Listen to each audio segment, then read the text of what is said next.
Say a software developer living in Bangalore makes in rupees 2 lakhs per month.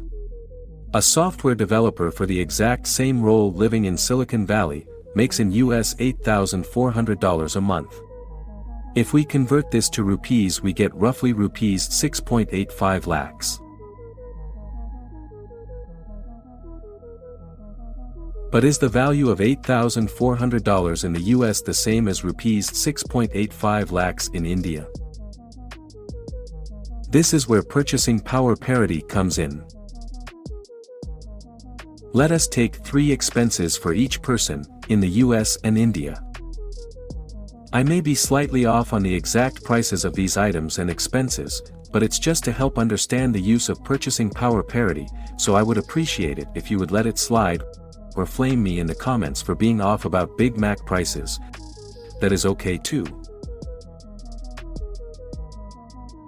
First, rent. A 1-bedroom apartment costs $2,000 in San Jose and 30,000 rupees in Bangalore. Second, food. Say both individuals have 3 Big Macs a day. In the US, 1 Big Mac costs $6. So total costs of food for a month equals $540. In India, 1 Big Mac costs about 200 rupees, so over the course of the month the price of food in India is 18,000 rupees. Finally, we have miscellaneous expenses, and let us consider that to be around $550 for the engineer in the US and about $25,000 for the engineer in India. Now, at the end we have a Bangalore software engineer with a total expense of 73,000 rupees and a Silicon Valley software engineer with an expense of $3,090. If we calculate both the expenses as a percentage of their monthly income, we get the Indian engineer's expense to be 36.5% of his income and the American engineer's expense to be 35.7%. Which interestingly enough are quite similar. In fact, PPP conversion factor in India was reported at 23.22 national currency units to the US dollar in 2021. So to contrast the purchasing power of $8,400 in India, we can multiply 8,400 by 23. Doing so we get around 1,93,000 rupees, which is very close to 2 lakhs. So we learn that $8,400 in the US has about the same purchasing power as 2 lakhs rupees in India.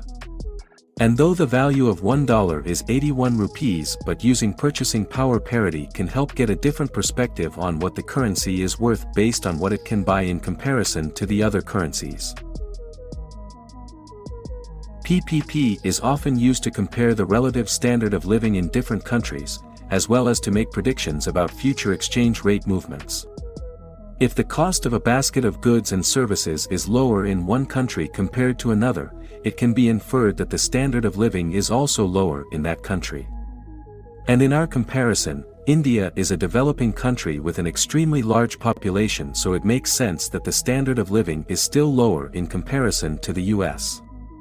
But it should also be noted that PPP is a theoretical concept and has its limitations. PPP can be affected by many factors such as government policies, taxes, transportation costs, etc. It should be used in conjunction with other metrics such as GDP per capita, Human Development Index, and other indicators, to get a more comprehensive picture of standard of living in a country.